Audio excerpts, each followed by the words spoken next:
Next factors regulating the GFR.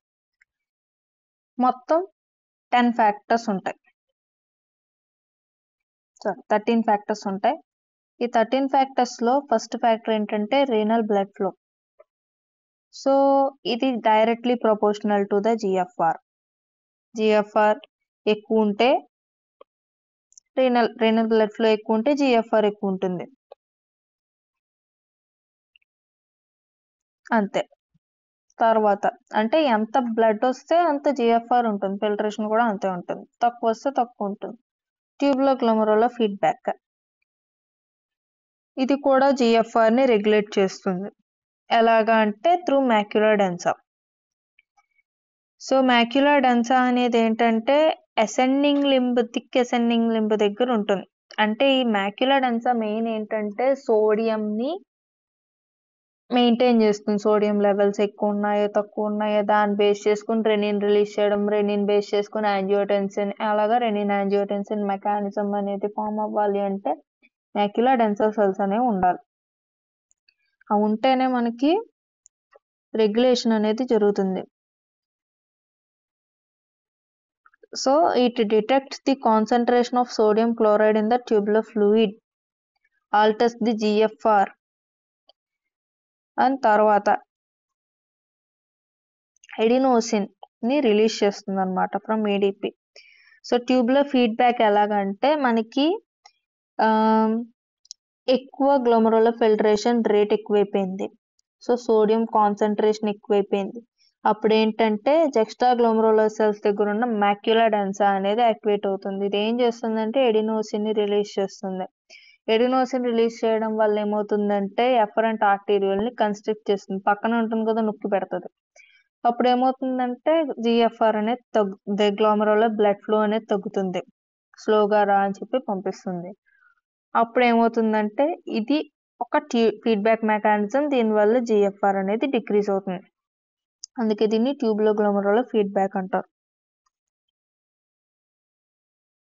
So ఈ feedback ని main గా స్టిమ్యులేట్ చేసే ఫ్యాక్టర్స్ ఎక్కువగా ఏంటంటే ఎడినోసిన్, థ్రోంబాక్సిన్, ప్రోస్టాగ్లాండిన్స్, ఇవన్నీ కూడా వాసో కన్స్ట్రక్టర్స్.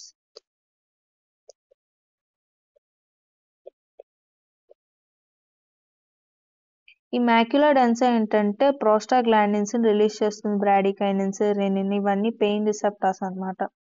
ఇవన్నీ కూడా కన్స్ట్రక్షన్ చేస్తాయి ఫ్రంట్ ఆర్టీరియల్ ని. అది సెకండ్ ఫ్యాక్టర్. థర్డ్ ఫ్యాక్టర్ ఏంటంటే గ్లోమరులర్ క్యాపిలరీ ప్రెషర్. ఇందాక తెలుసుకున్నాం 60 mm ఆఫ్ హెచ్జీ ఉంటుందని. ఎప్పుడైతే ఈ ప్రెషర్ ఇంక్రీజ్ అవుతుందో జిఎఫ్ఆర్ కూడా ఇంక్రీజ్ అవుతుంది. సో ఇది కూడా directly proportional to GFR. Colloidal osmotic pressure, ఇది inversely proportional to the GFR. So plasma proteins అనేవి తక్కువ ఉంటాయి కనుక అప్పుడు ఏమవుతుంది, ఆస్మోటిక్ ప్రెషర్ అనేది తగ్గిపోతుంది. దాంతో ఏమవుతుందంటే excess of plasma proteins loss అవడం వల్ల దీంతో పాటు వాటర్ అండ్ సాల్ట్స్ కూడా ఎక్స్క్రీట్ అయిపోతాయి. దాంతో ప్రెషర్ అనేది తగ్గిపోతుంది, జిఎఫ్ఆర్ తగ్గిపోతుంది. అందుకదే inversely proportional.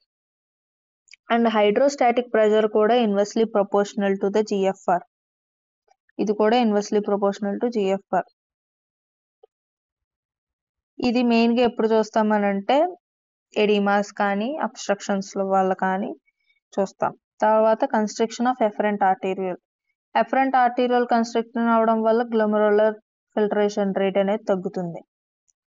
So construction is directly proportional to GFR. GFR construction చేస్తే జిఎఫ్ఆర్ అనేది తగ్గుతుంది. ఎఫరెంట్ ఆర్టీరియల్ ఎప్పుడైతే కన్స్ట్రక్ట్ అయిందో ఫస్ట్ ఇనీషియల్ గా జిఎఫ్ఆర్ ఇంక్రీజ్ అవుతుంది, కానీ కాసేపటికి ఫిల్టరేషన్ అయిపోతుంది, ఇంకా అదే బ్లడ్ ఉంటుంది, ఇంకెంత తీసుకుంటుంది, ఫ్రెష్ బ్లడ్ యాడ్ అవుతుంది. సో తర్వాత వెళ్ళే కొద్దీ కూడా జిఎఫ్ఆర్ అనేది డిక్రీజ్ అవుతుంది. తర్వాత systemic arterial pressure. Systemic arterial pressure ఏంటంటే మీన్ ఆర్టీరియల్ ప్రెషర్ 60 నుంచి 180 mm ఆఫ్ హెచ్జీ ఉంటుంది.